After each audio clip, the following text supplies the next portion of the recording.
18 horas. Notícias de Manaus, Amazonas, Brasil e do mundo. Agora na Mix.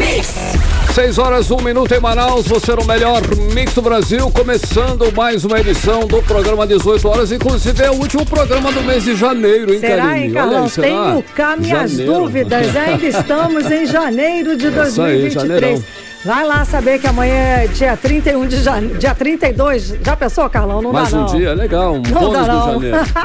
Muito boa noite para você, sintonizado aqui em 100,7. Estamos juntos em mais uma edição do 18 horas até as 7 da noite. Um salve especial para você que nos acompanha nas redes sociais, no @ 18 horas news. Boa noite, gente. Agora 6:02. Mix. Escuta essa que é legal, hein, Karine e ouvintes. Olha só, o nosso Teatro Amazonas está sendo considerado o monumento histórico mais bonito do Brasil, do país, Karine. Revelou aí a pesquisa online feita pelo site português Ange. Exato, Carlão. A pesquisa analisou 132 países, entre eles o Brasil. Boa. E a partir de informações, opiniões e conteúdos relacionados ao turismo, o teatro construído aqui no meio da Amazônia foi associado mais vezes à palavra bonito na pesquisa elaborada pelo site português. Tombado pelo Patrimônio Histórico Nacional, o teatro foi construído em 1896 e é um símbolo da riqueza econômica no ciclo da borracha. 6:03. 18 horas. Agora nós vamos conferir os destaques do programa 18 horas de hoje. O Ministério dos Transportes inclui a BR-319 no plano de 100 dias do governo federal. Os casos de dengue aumentaram mais de 100% nos últimos meses aqui no Amazonas. Fevereiro vai começar com a posse dos eleitos em outubro de 2022. O governo federal anuncia que não vai conceder novas autorizações para pesquisas minerais em áreas indígenas. Muito bem, essas e outras notícias, os destaques desta terça-feira, finalizando janeiro, 31 hoje, hein? Último dia do mês. E o último dia do primeiro mês do ano de 2023. Vamos juntos com você até às 7 da noite em mais uma edição do 18 horas aqui no melhor Mix do Brasil. 18 horas.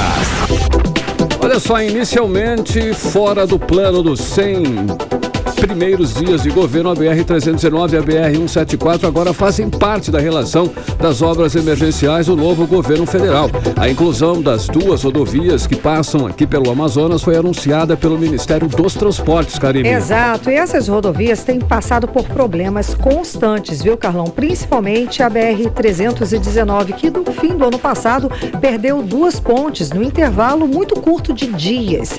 Bom, e de acordo com o Ministério dos Transportes, o plano prevê que a contratação para o serviço na BR-319 aconteça até a primeira quinzena de abril. Detalhes aí, nós vamos conferir agora com o repórter Hector Muniz. É o assunto da nossa primeira reportagem de hoje no 18 horas. O governo federal anunciou na última segunda-feira um pacote de obras em rodovias federais pelo Brasil. Entre as rodovias estão a BR-174, que interliga os estados do Mato Grosso, Rondônia, Amazonas e Roraima à Venezuela, e também a BR-319, que inicia em Manaus e finaliza em Porto Velho, capital de Rondônia. Via esta que sofre com constantes problemas de infraestrutura, como quedas de pontes e com uma área conhecida como Trecho do Meio, entre os quilômetros 250 e 655 da rodovia. Inicialmente, essas estradas não estavam contempladas no planejamento do governo, mas após uma reanálise das rodovias que precisam de obras, o Ministério do Transporte acrescentou as 2 vias que passam no Amazonas ao pacote de obras. O presidente da instituição Amigos da BR-319, Marcílio Dias, vê como positivo o anúncio. Ele lembra que a situação da rodovia e a queda recente de 2 pontes prejudicou muitas pessoas que utilizam a via, prejudicando inclusive a economia, já que muitos produtores rurais perderam suas produções. Esse prejuízo foi muito grande, a demora de todo esse processo das autoridades não tratar como prioridade um desastre tão complicado como esse da 319 causou inúmeros prejuízos imensuráveis. A decisão por incluir as vias BR-174 e BR-319 no pacote de obras de 100 dias do governo federal foi uma articulação da bancada do Amazonas em Brasília com o governo Lula. A expectativa é de que ocorra a contratação de uma empresa para os trabalhos da BR-319 até a primeira quinzena de abril, que vai cuidar da elaboração dos projetos básico e executivo de engenharia, execução de todas as etapas e ações necessárias, bem como o cumprimento das obrigações e condicionantes requeridas no processo de licenciamento ambiental, além da execução das obras de implantação dos portais terrestres de fiscalização integrada que serão instalados respectivamente no entroncamento da BR-319 com a 230 em Humaitá e da ligação da 319 com o município de Manaquiri. O planejamento para a BR-174 é de obras de sinalização na via. Hector Muniz para o 18 horas. Você está ouvindo 18 horas. Bom, e o trabalho de manutenção da BR-319 é uma ação que acontece todos os anos e exige do governo federal investimentos de mais de 100 milhões de reais por ano. Mas a estrada é quase intrafegável, principalmente lá naquele trecho chamado trecho do Meião, né, Carlão? Sim. Entre os quilômetros 250 e 655. Bom, sairia muito mais barato, né, fazendo as contas, para o governo asfaltar esse trecho que hoje está praticamente no barro, é só lama ali, né, Carlão? Cali, me vale lembrar que essa estrada já foi totalmente pavimentada com asfalto, inclusive de boa qualidade, mas foi esquecida e hoje está praticamente intrafegável, inclusive com duas pontes no chão que desmoronaram. A verdade é que a BR-319 não foi reconstruída, não foi por falta de dinheiro não, mas por ação do lobby dos ambientalistas que são contra a reconstrução da estrada. Enquanto isso, o Amazonas fica aí totalmente isolado, intrafegável, sem ligação terrestre com o restante do Brasil, do país, Karine. E aquela história, né, Carlão, porque toda a campanha eleitoral, o asfaltamento da BR-319 é prometido, vira pauta, vira palanque, né? Mas depois das eleições, nada sai do papel e a estrada continua esquecida em péssimos estados aí de conservação.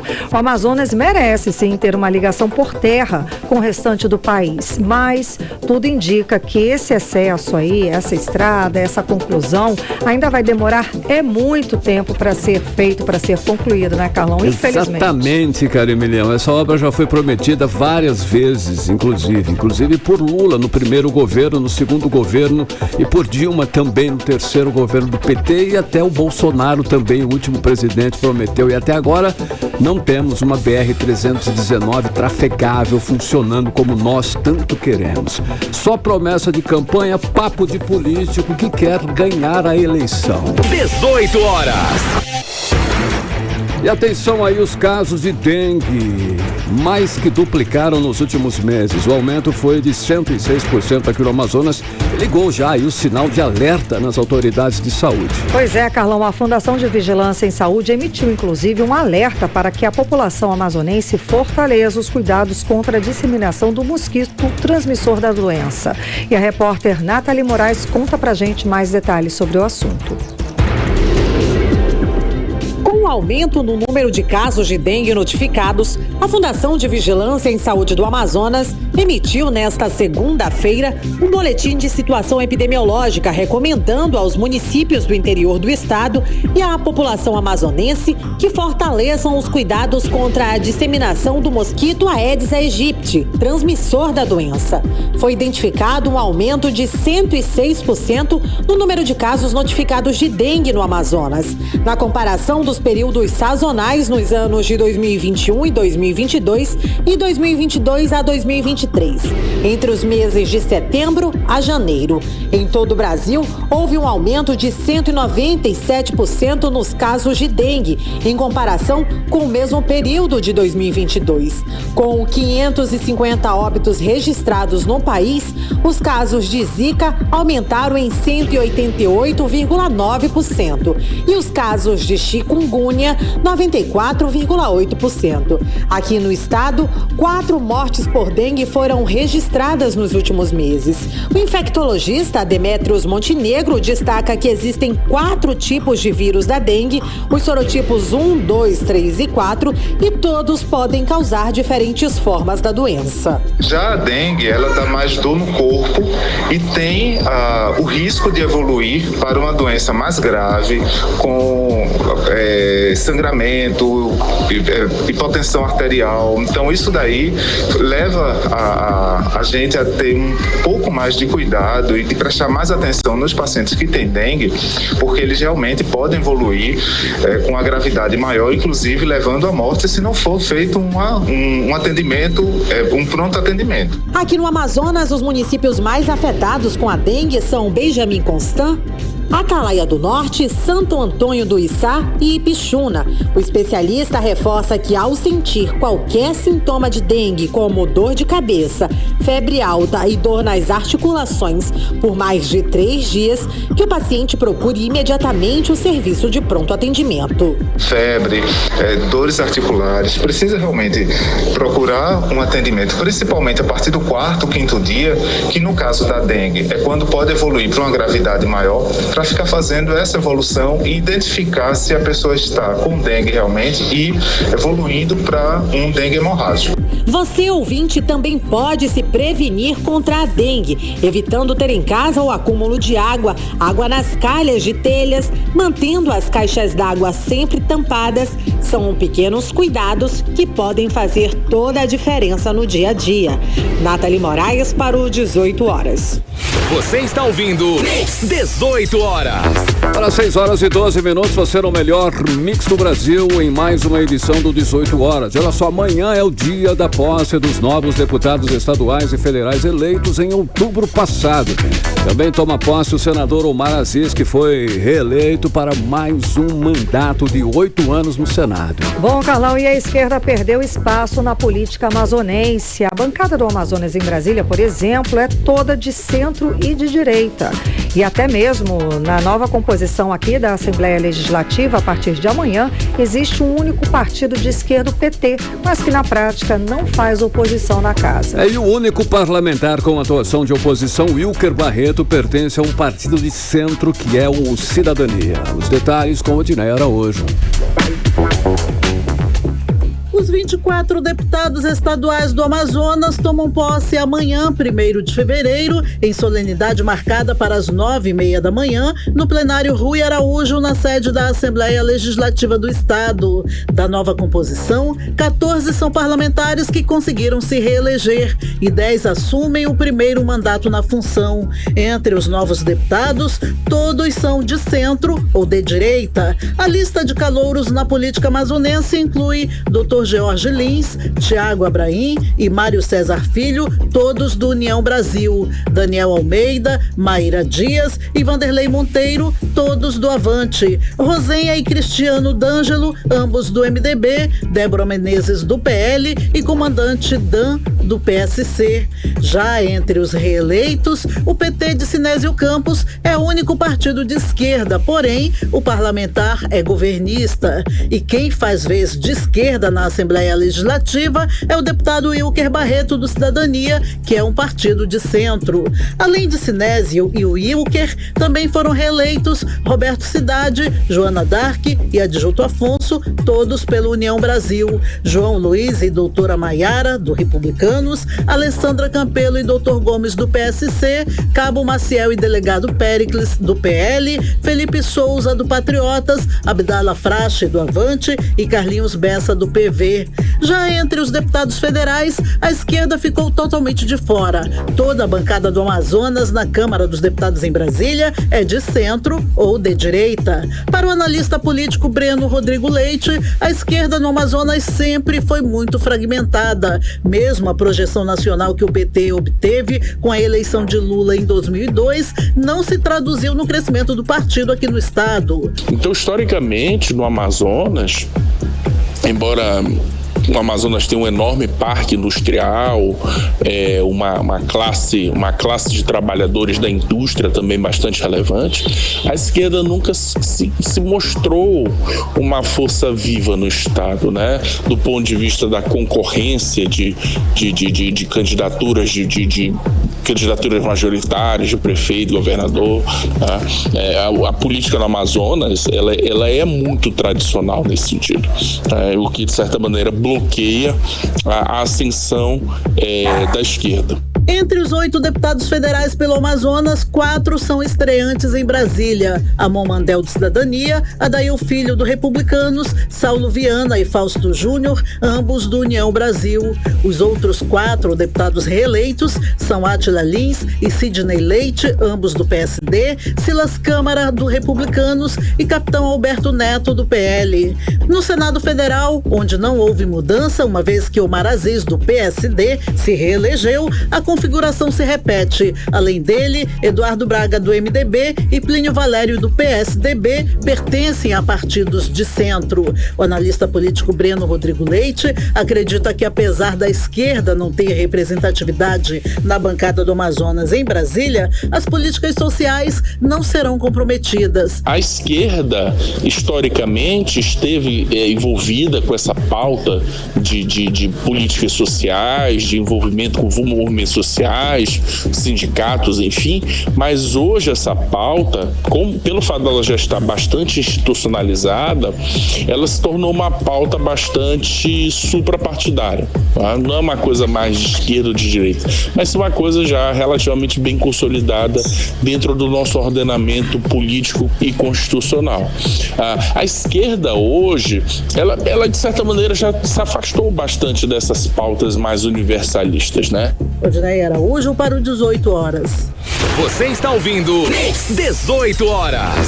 Bem, logo após a posse, os parlamentares vão eleger a nova mesa diretora da Casa para o biênio 2023-2024. Roberto Cidade deve ser reeleito presidente da Assembleia.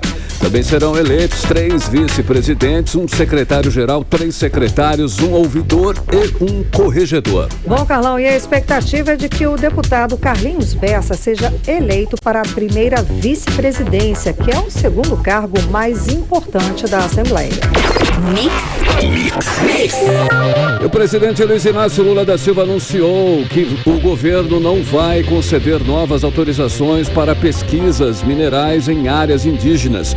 Lula está disposto a pôr fim ao garimpo ilegal em terras indígenas, como a dos Yanomamis, que vem enfrentando uma grave crise de saúde em razão do avanço da atividade garimpeira. E o governo federal já publicou o decreto com ações de combate ao garimpo. As medidas prevêem até derrubada de aviões sobrevoando as áreas indígenas. Para falar mais sobre essas ações, vamos conversar agora com o nosso correspondente, o jornalista Carlos Eduardo Matos, direto de Brasília.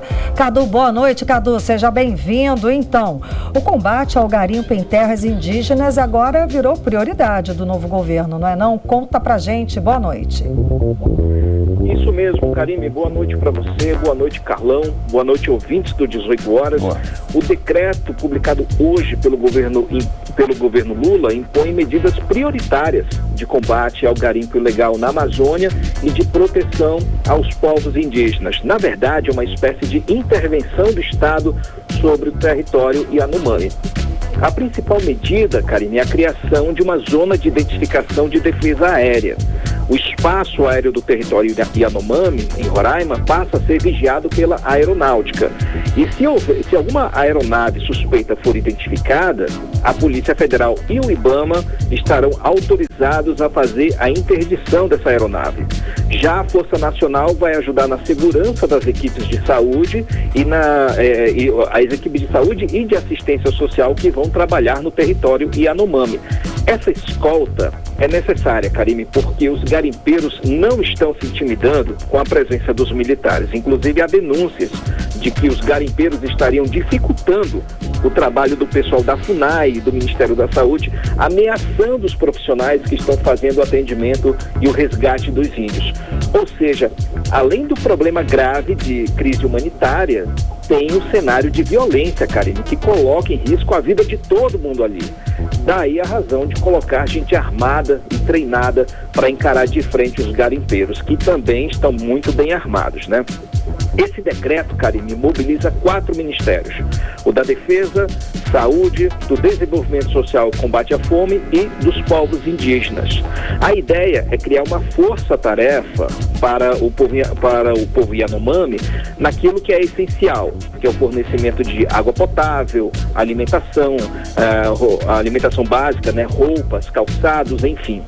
Com relação à água potável, a ideia do governo é alocar cisternas e abrir poços artesianos, já que a água dos rios foram contaminados com mercúrio.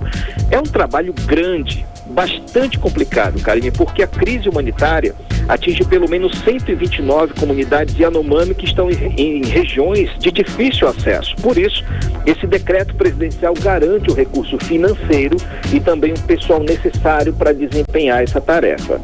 E aqui em Brasília, Karine, o ministro do STF, Luiz Roberto Barroso, determinou que a Polícia Federal inclua autoridades do governo Jair Bolsonaro entre os investigados daquele inquérito que foi aberto na semana passada, que apura indícios de genocídio contra o povo Yanomami. Karine, Carlão.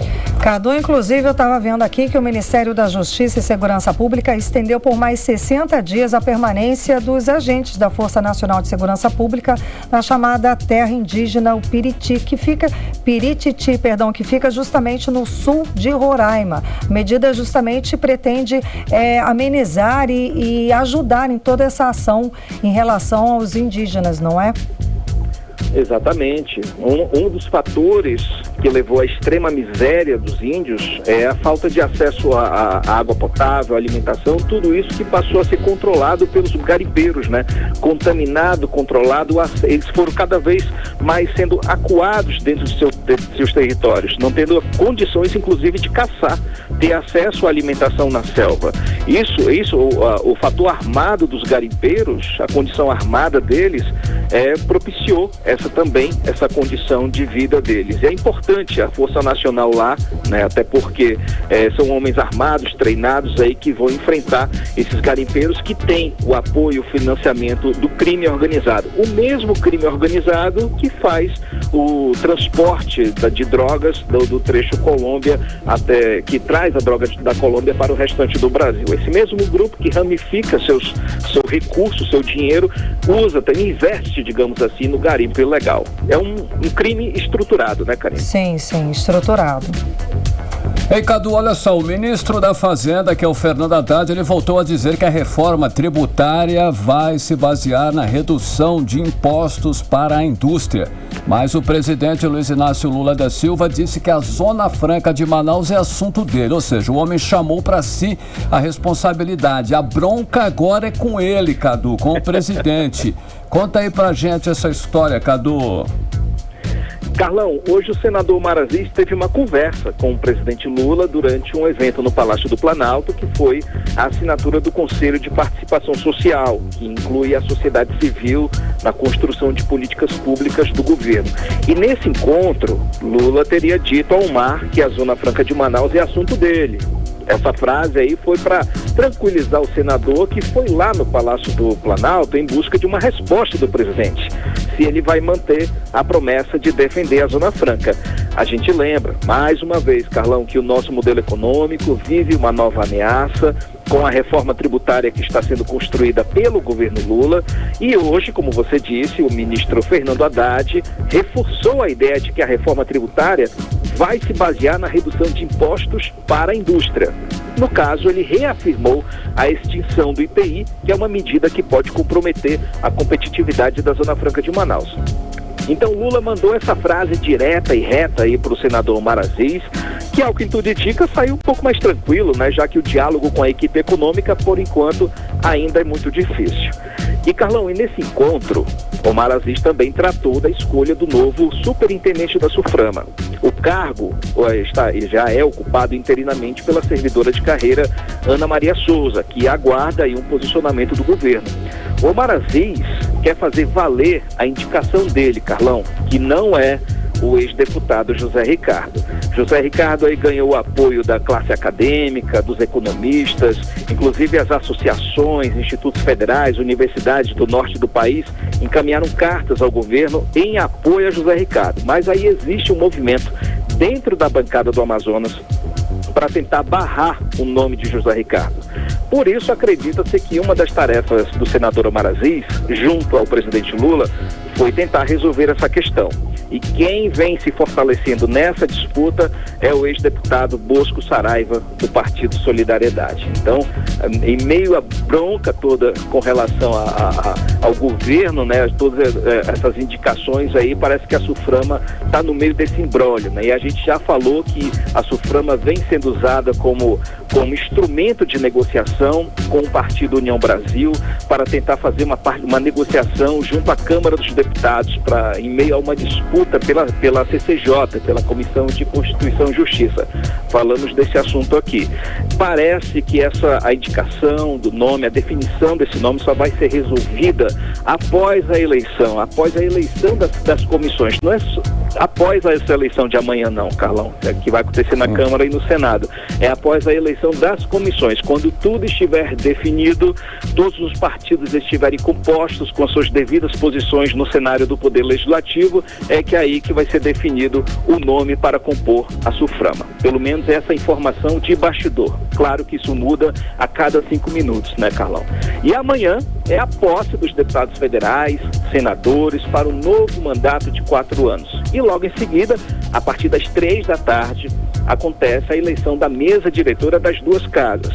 Na Câmara dos Deputados, Carlão, quem vai comandar o processo eleitoral será o deputado Átila Lins.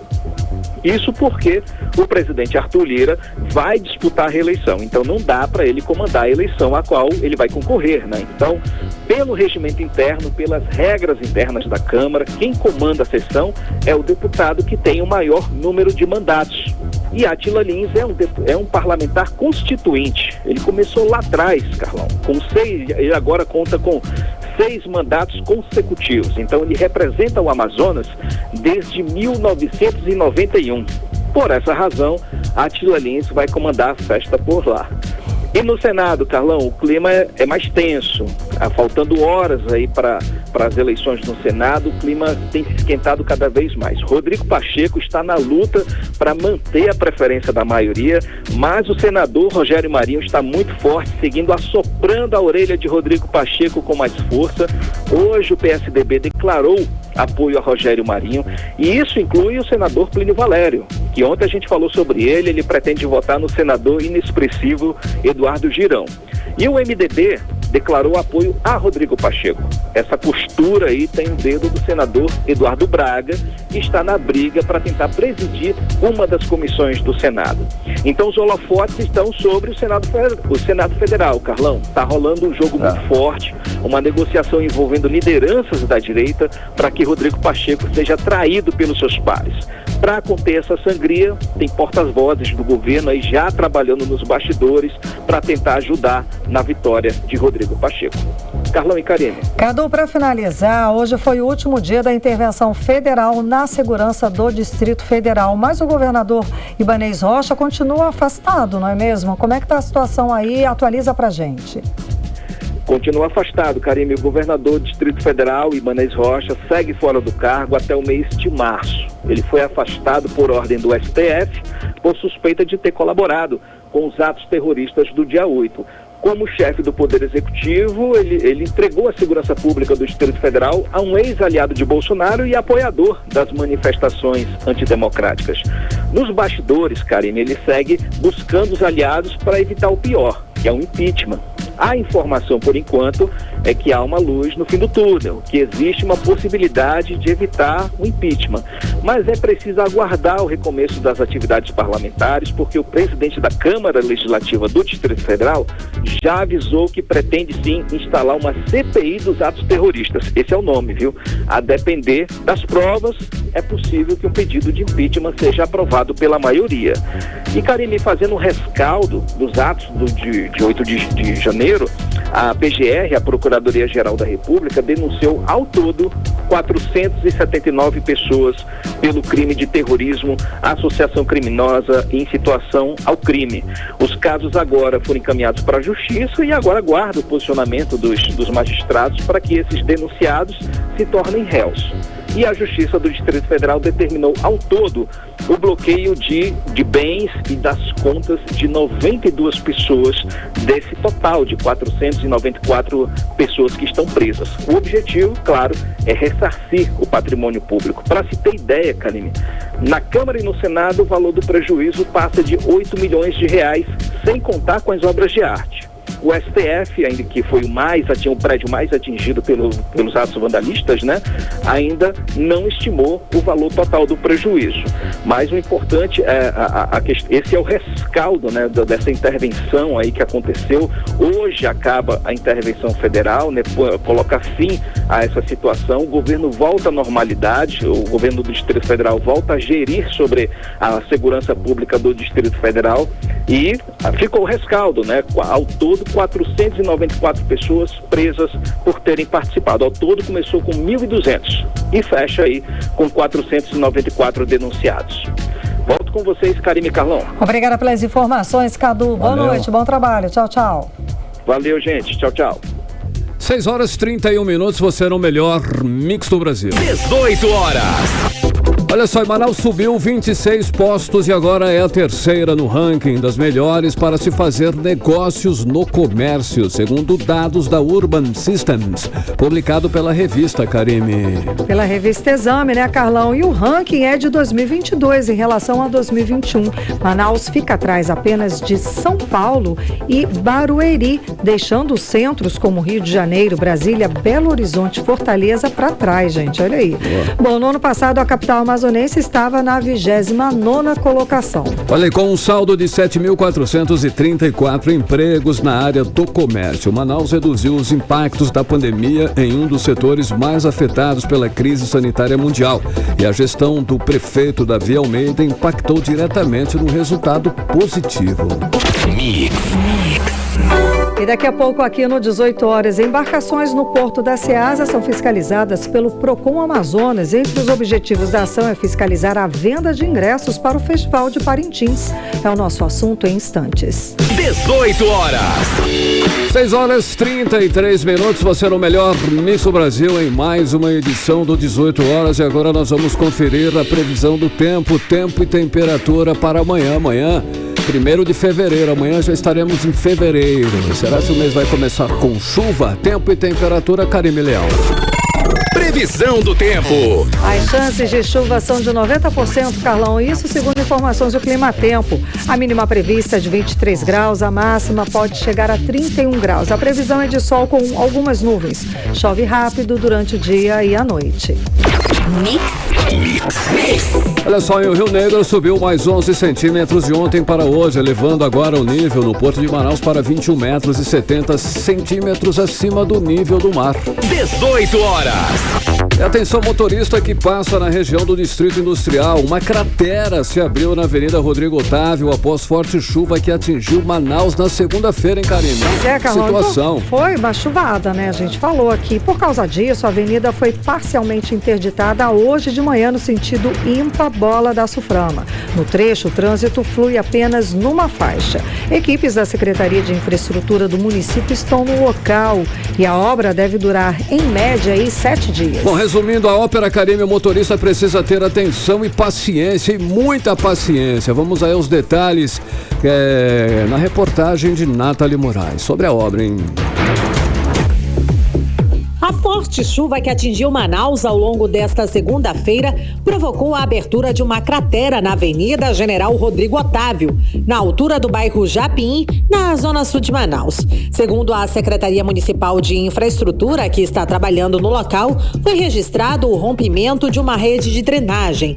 No trecho, o trânsito flui em apenas uma faixa. A área foi sinalizada e isolada. Com as intervenções, a Avenida Rodrigo Otávio está parcialmente interditada no sentido Bola da Suframa. Segundo o secretário de Infraestrutura do município, Renato Júnior, as obras de recuperação da área devem durar em média 7 dias. Ontem estava previsto 15 milímetros de chuva e passou de 60 milímetros. Nesse momento, chamamos as concessionárias, as operadoras, para que fizessem o desvio da fibra ótica, para que ninguém do trecho do distrito ficasse empresa assistida de internet. E agora iremos fazer, isso aqui é uma drenagem profunda, que por conta do Igarapé do 40, que elevou o seu nível ontem, transbordou para essa galeria. A pressão foi muito grande, explodiu a galeria, e agora nós iremos fazer uma tubulação de 26 metros, desse trecho um pouco mais elevada, até o Igarapé do 40, para que a gente não tenha mais nenhum tipo de transtorno nessa região. O prefeito Davi Almeida determinou que nós entrássemos de forma rápida, que antes de 7 dias devolvêssemos essa faixa liberada para a trafegabilidade. A Seminf também deve atuar em outros bairros da Zona Sul, como no Crespo, Betânia e São Lázaro, onde as ruas praticamente desapareceram após as alagações registradas. Segundo informações do secretário de Infraestrutura, o trabalho de dragagem deve ser feito no Igarapé da Rua Magalhães Barata, que percorre os 3 bairros. Ali no Igarapé do Crespo, ali na Magalhães Barata, já entraremos com as nossas equipes de desapropriação naquele local e agora iremos fazer de uma forma rápida as intervenções, pelo menos de desassoreamento daquele local, daquele Igarapé, para que nós possamos fazer ali de novo o leito do Igarapé até o Igarapé do 40, para que acabe de uma vez por todas esse problema que é um ponto nevrálgico. Nathalie Moraes para o 18 horas. Você está ouvindo 18 horas.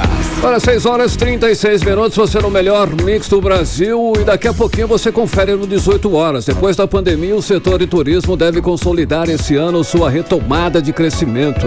Empresas comemoram inclusive aumento no faturamento de 100%. Esse é o nosso assunto em instantes aqui no 18 horas. 18 horas. Muito bem, embarcações no porto da Ceasa são fiscalizadas pelo Procon Amazonas. A ação pretende garantir o direito do consumidor e também a segurança dos passageiros, Karine. Carlão, e o Procon também fiscaliza a venda de ingressos para o Festival Folclórico de Parintins, que chegou a ser suspensa pelo Procon, pelo órgão. Vamos acompanhar os detalhes agora na reportagem de Odineia Araújo. A fiscalização dessa terça-feira faz parte das ações que começaram no dia 18 de janeiro, no Rodway e Porto de Manaus, após denúncias de usuários de transporte fluvial, intermunicipal e interestadual. Os passageiros reclamaram dos valores cobrados nas passagens e na forma de pagamento, uma vez que as embarcações só aceitam dinheiro em espécie. Na fiscalização de hoje, o Instituto de Defesa do Consumidor, Procon Amazonas, realizou uma blitz educativa nos pontos de venda de passagens no Porto da Ceasa. Segundo o diretor-presidente do Procon, Jalil Frache, não foram encontradas irregularidades nos valores das passagens de transporte de pessoas. As empresas de transporte de passageiros foram orientadas a melhorar a qualidade do serviço e a acomodação das pessoas. O aumento ocorreu no preço da travessia de veículos, com reajuste de 35% aprovado pela ANTAQ, Agência Nacional de Transportes Aquaviários, mas esse reajuste não foi constatado e a fiscalização do Procon Amazonas verificou que os valores no transporte de lancha seguem os mesmos, sem aumento de preços. O Instituto de Defesa do Consumidor também está fiscalizando a venda de ingressos para o Festival Folclórico de Parintins. O Procon chegou a suspender a venda dos bilhetes por desentendimentos, confusão e falha no sistema da Amazon Best. O presidente Jalil Frache disse que está apurando a venda dos ingressos. O Procon tem total poder de fiscalização em empresas privadas, em relações de consumos privadas, e nós estamos num processo de apuração das questões relacionadas aos ingressos. É fato que veicularam nesta semana que, após o início das vendas na segunda-feira, já se esgotou alguns espaços vendidos para o boi de Parintins, no Bumbódromo. Nesse sentido, o Procon já está fazendo essa apuração, notificando a empresa responsável pela venda, a fim de garantir que os consumidores não sejam prejudicados nessa relação de consumo. O objetivo é único, é garantir uma festa bonita para a população amazonense e brasileira, que todos possam ter a mesma oportunidade de comprar os seus ingressos e participar dessa grande festa. Odineia Araújo para o 18 horas. Você está ouvindo 18 horas. Bom, mas por enquanto os ingressos para o Festival de Parintins esgotaram, Karime. Isso é fininho. Tudo foi vendido em menos de 2 dias. Acabou, Karime. E era caro, não era baratinho não, hein, Karime? O valor do passaporte aí para os 2 dias, para a arquibancada especial, estava sendo vendido aí a R$1.100. Bom, muito caro, né, gente? Caro. Bom, agora quem quiser assistir ao Festival de Parintins vai ter que conseguir aí um lugar lá na Galera, né? O único lugar que não paga ingresso. Enfrenta aquela fila, mas eu sei que é uma fila animada e ainda ajuda o boi aí no item Galera, né, Carlão? É um lugar maravilhoso, inclusive. Exato. Agitadíssimo. 6h40, você no melhor Mix do Brasil.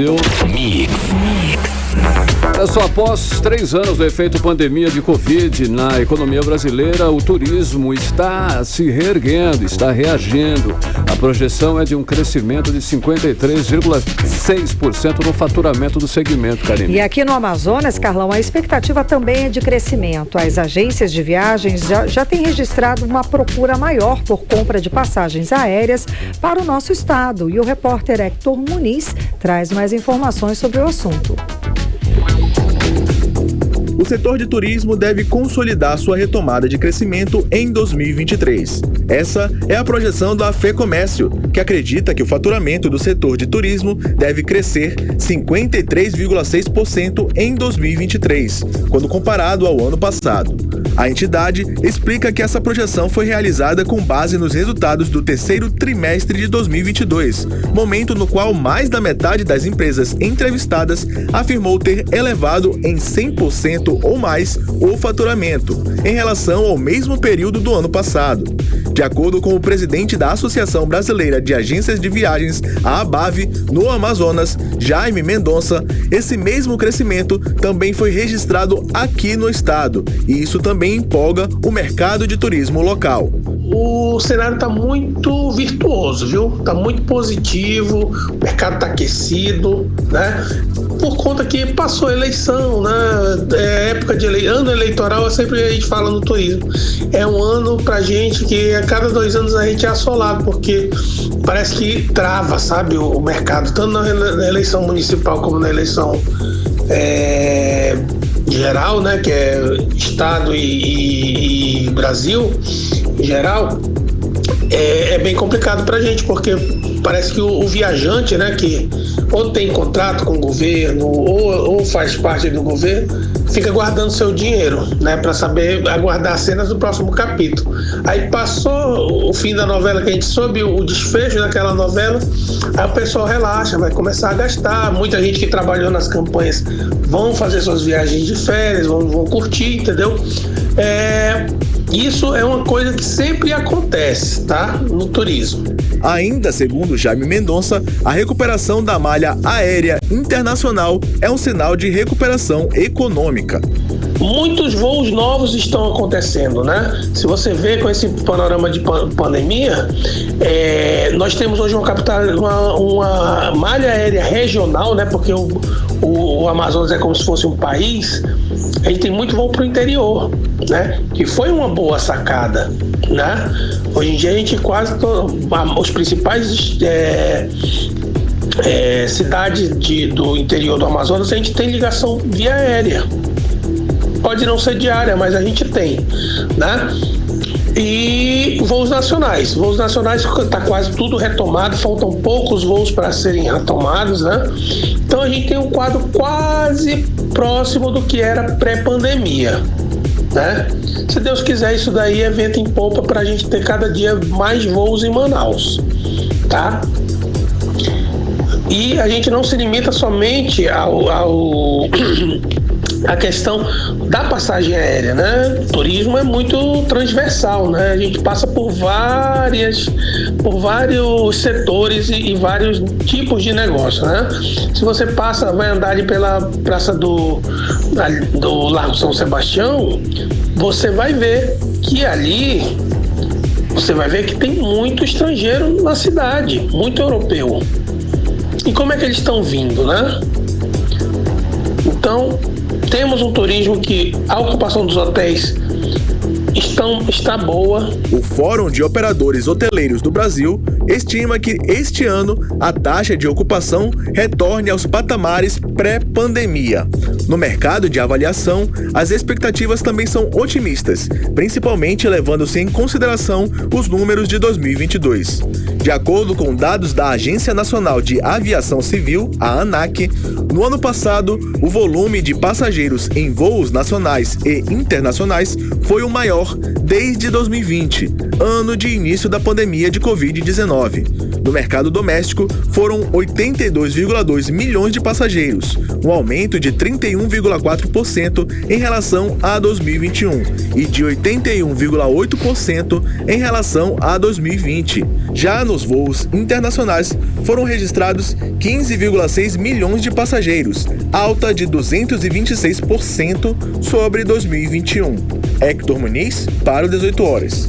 Você está ouvindo 18 horas. 6 horas 46 minutos, você conferindo os destaques do dia no 18 horas. E olha só, mais de 1.200 pessoas foram atendidas no mutirão dermatológico realizado pela Fundação Hospitalar Alfredo da Mata. Na ação foram detectados pacientes com câncer de pele, hanseníase e outras questões, né? Muito relacionadas à pele, Exatamente. Karine. Durante o mutirão, Carlão, o número de câncer de pele aí chamou atenção, tá? Porque foram detectados 27 casos, como explica a repórter Nathalie Moraes. A ação, que faz parte da programação do Janeiro Roxo, mês dedicado ao combate da hanseníase, o mutirão dermatológico atendeu mais de 1.200 pessoas na Fundação Hospitalar Alfredo da Mata. Durante os atendimentos foram detectados pacientes com câncer de pele, hanseníase e outras dermatoses. Todos já começaram o tratamento na unidade de saúde. Na área da hanseníase foram registrados 8 casos, um número considerado alto apenas para um dia de atendimento. Os números de câncer de pele também chamaram a atenção durante o mutirão. Foram 27 casos detectados. Outros 25 pacientes foram detectados com doenças de pele e tiveram as cirurgias marcadas por apresentarem problemas mais graves. O diretor-presidente do Hospital Alfredo da Mata, o médico e dermatologista Carlos Tiran, destacou a importância do mutirão dermatológico. A gente vai ver o saldo disso, um saldo de qualidade, um saldo na prestação de serviço público.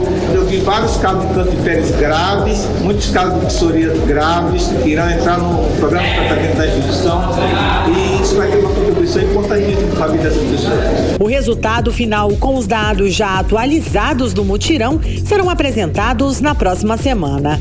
Nathalie Moraes, para o 18 horas. Você está ouvindo 18 horas. 6h48 e agora nós vamos conferir tempo e temperatura para hoje à noite com Karine Leão. Previsão do tempo. Segundo informações do Clima Tempo, a previsão para esta noite é de chuva durante a noite e a madrugada. A mínima prevista de 23 graus, a máxima pode chegar a 31 graus. As chances de chuva são de 83%. A umidade relativa do ar fica entre 69% e 98%. Bandeira tarifária nas contas de luz de todo o país em fevereiro será verde. A Agência Nacional de Energia Elétrica informou que não haverá cobrança de valor adicionais nas faturas, hein, Karine? Carlão, isso porque o nível de água dos reservatórios das usinas hidrelétricas do país subiu, o que dispensa o acionamento de usinas térmicas que produzem energia mais cara. A bandeira tarifária passou a ser verde para todos os consumidores brasileiros em 16 de abril de 2022, quando terminou a vigência da escassez hídrica. Começou hoje, hein, Karine, o sistema eletrônico de registro público em todo o país. Exatamente, a ideia, Carlão, é evitar a necessidade de ir presencialmente num cartório. O novo sistema vai possibilitar o acesso de forma remota e eletrônica aos serviços de registros públicos. E o repórter Hector Muniz traz pra gente mais detalhes. Apesar de muitos cartórios brasileiros já oferecerem serviços de forma digital, a partir do dia 31 de janeiro, o Sistema Eletrônico de Registros Públicos, SERP, entra em vigor em todo o Brasil. De acordo com a diretora da Associação dos Notários e Registradores do Estado do Amazonas, Thaís Batista Fernandes, o novo sistema vai possibilitar o acesso de forma remota e eletrônica aos serviços de registros públicos de todo o país. O sistema eletrônico de registros públicos, na linha do que tem sido preconizado pelo Conselho Nacional de Justiça, considerando aí que nós temos uma gama de registros de imóveis espraiados por todas as unidades da federação e seus respectivos municípios, e aí com vistas a tentarmos suavizar, amenizar essas distâncias geográficas, foi criada então a plataforma responsável pela emissão das certidões, bem como da lavratura de atos, por meio aí desse novo momento no registro de imóveis, na atribuição de registros de imóveis, que são os registros eletrônicos. Então, hoje eu aqui no Amazonas posso solicitar uma certidão de inteiro teor de um imóvel matriculado, por exemplo, em um município longínquo no estado do Rio Grande do Sul. Isso confere cada vez mais segurança jurídica, efetividade, eficiência na prestação do serviço público efetivado pelos cartórios no Brasil. Segundo a Lei nº 14.382 de 2022, o SERP será operado nacionalmente por pessoa jurídica sem fins lucrativos e custeado por um fundo que será bancado pelos cartórios. Hector Muniz para o 18 horas. Você está ouvindo 18 horas.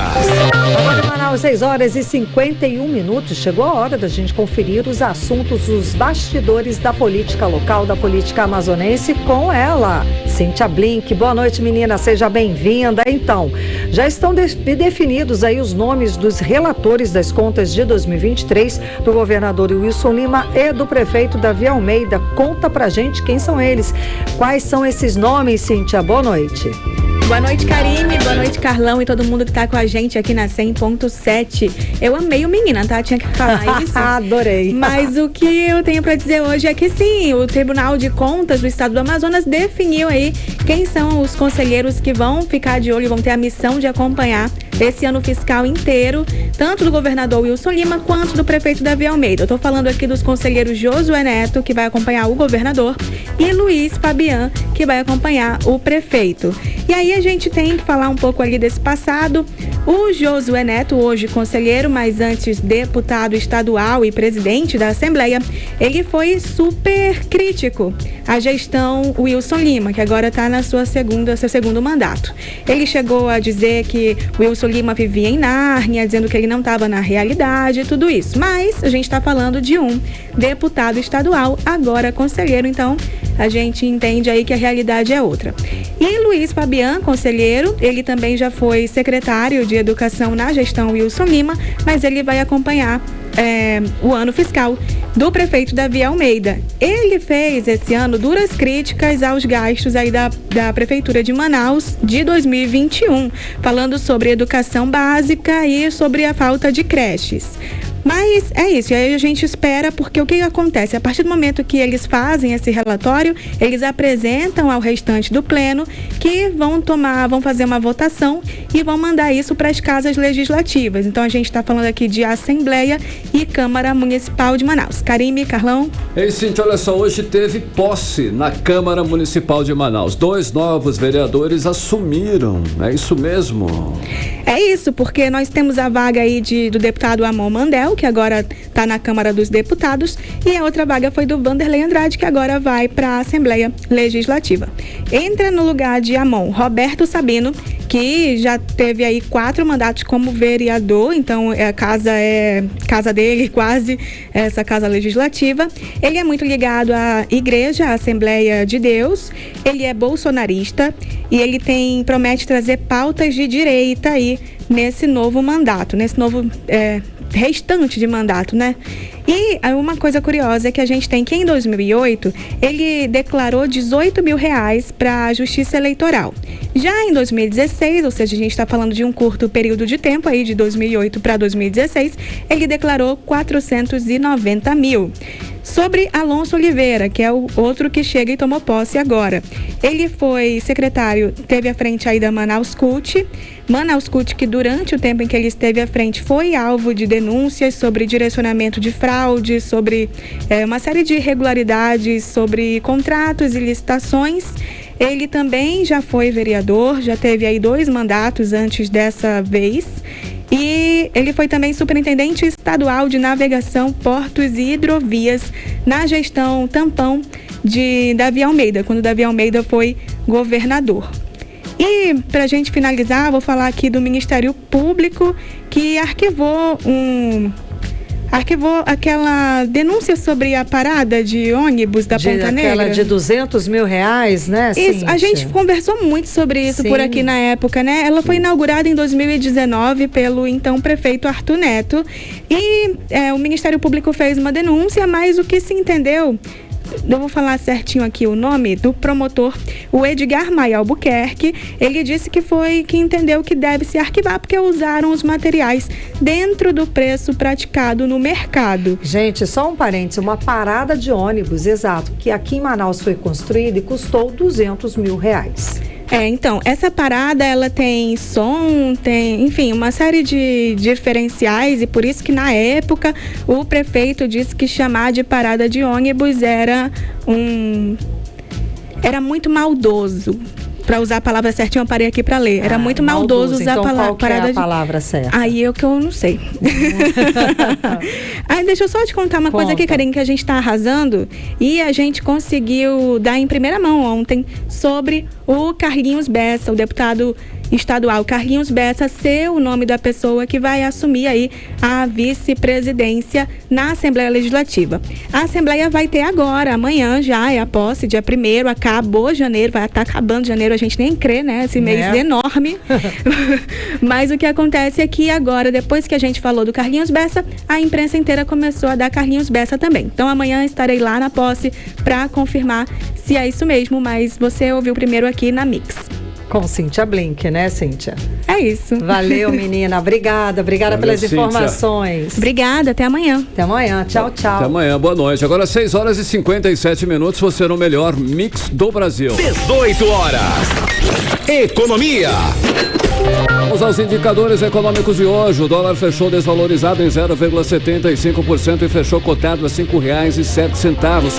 O euro também fechou o dia em baixa de 0,58%, comercializado aos R$ 5,51. Já o Bitcoin encerrou o dia valorizado em 1,11%, comercializado a R$ 118.170. E o Ibovespa fechou em alta de 1,2% aos 113.635 pontos.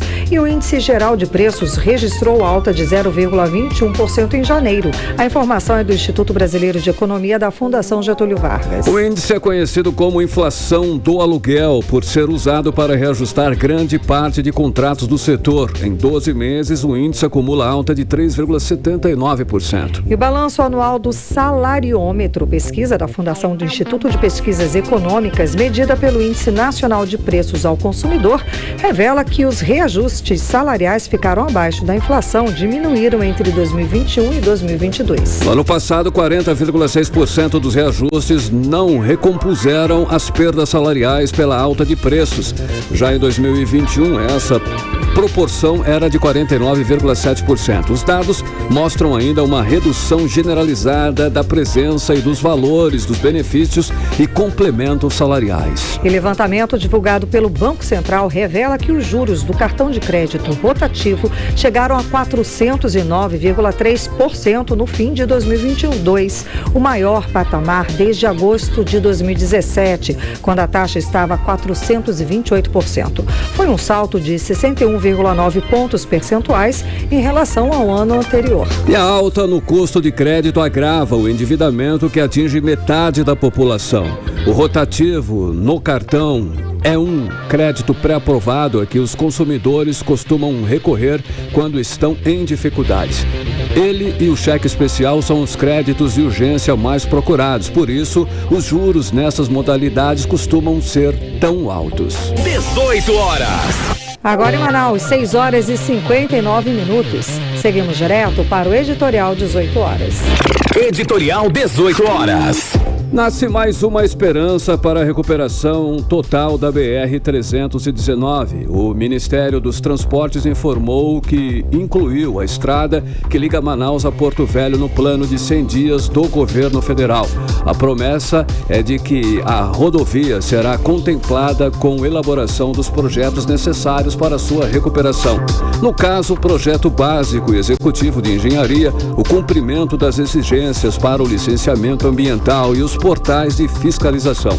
Há graves problemas ambientais na sua área de abrangência e resolver esses problemas é fundamental, assim como é fundamental a ligação de Manaus com o resto do país por via terrestre. Não é a primeira vez que a população do estado ouve notícias de que a BR-319 será recuperada. É uma reivindicação histórica do povo do Amazonas. 18 horas. Agora 7 em ponto, Karine. Boa noite, Carlão. Um beijo, gente. Até amanhã. Boa noite pra você em 100,7. Continue bem, continue em 100,7. A gente volta amanhã com você em mais uma edição do 18 horas. Você ouviu 18 horas. As notícias do Brasil e do mundo. De volta amanhã.